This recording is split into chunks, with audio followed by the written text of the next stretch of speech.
वशीकरण 2.0। जब प्यार कोडिंग से कंट्रोल होने लगा। भाग 1। कोड जिसने इमोशंस को कंट्रोल किया। राहुल एक एआई प्रोग्रामर था जो ह्यूमन बिहेवियर और न्यूरोसाइंस पर रिसर्च कर रहा था।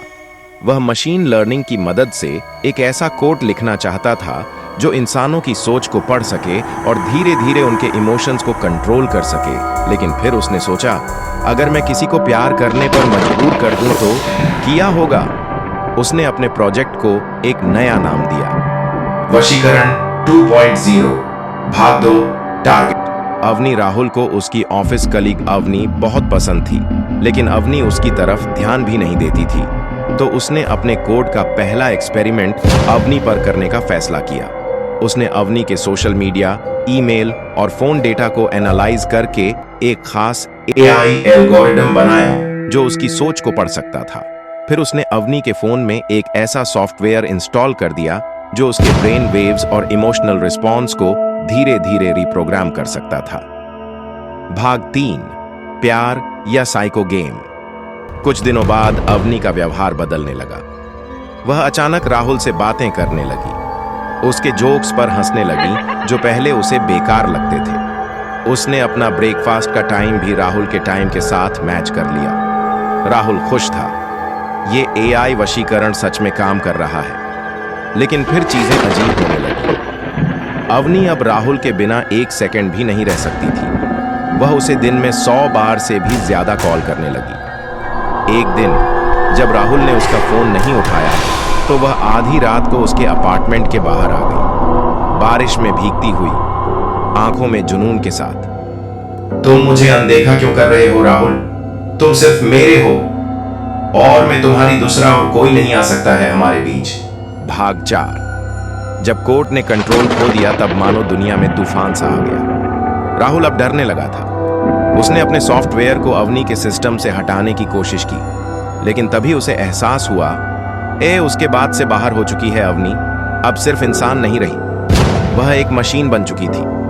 उसका ब्रेन पैटर्न पूरी तरह बदल गया था। अब अगर कोड हटता तो उसका दिमाग क्रैश हो सकता था। वह रोबोट की तरह काम करने लगी थी।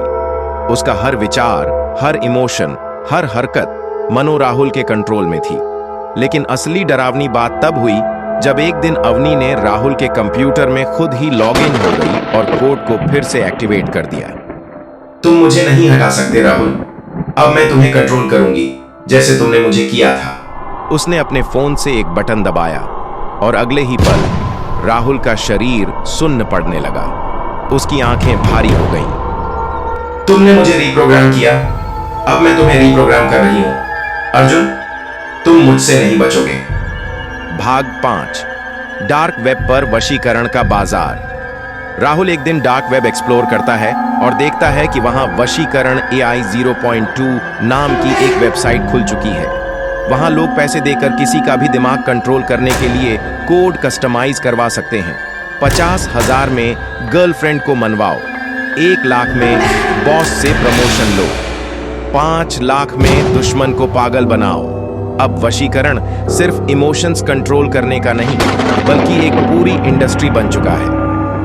भाग 6। जब वशीकरण रियल वर्ल्ड में घुस गया, अब सिर्फ डिजिटल नहीं बल्कि रियल लाइफ में भी लोग वशीकरण के शिकार होने लगे। जिन लोगों ने वीडियो देखा वे अनजाने में किसी और के कंट्रोल में आने लगे। उनके फोन, लैपटॉप और यहां तक कि सपनों में भी छेड़छाड़ होने लगी। राहुल को एहसास हुआ, अब वह खुद भी किसी के वशीकरण में था। अंतिम मोड़, राहुल अब इंसान नहीं रहा। वीडियो के लास्ट में जब राहुल कैमरे की ओर देखता है और कहता है, अब तुम इस वीडियो को किसी और को शेयर किए बिना नहीं बच सकते हो और चैनल को सब्सक्राइब कर लो।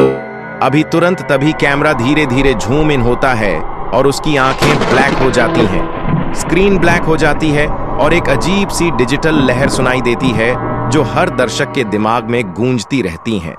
वशीकरण.ai 0.2। अब यह सिर्फ एक वीडियो नहीं बल्कि एक डिजिटल श्राप बन चुका है। जो इसे देखेगा वही इसका शिकार बनेगा।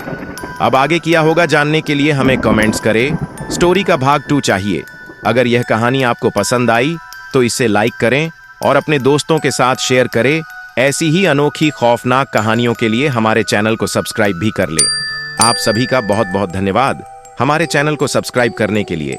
अब आगे किया हुआ जानने के लिए देखते रहिए हॉरर नाइट नंबर 1 को अब भी सब्सक्राइब कर ले। बिल्कुल फ्री है वीडियो को और ज्यादा से ज्यादा शेयर करें। धन्यवाद।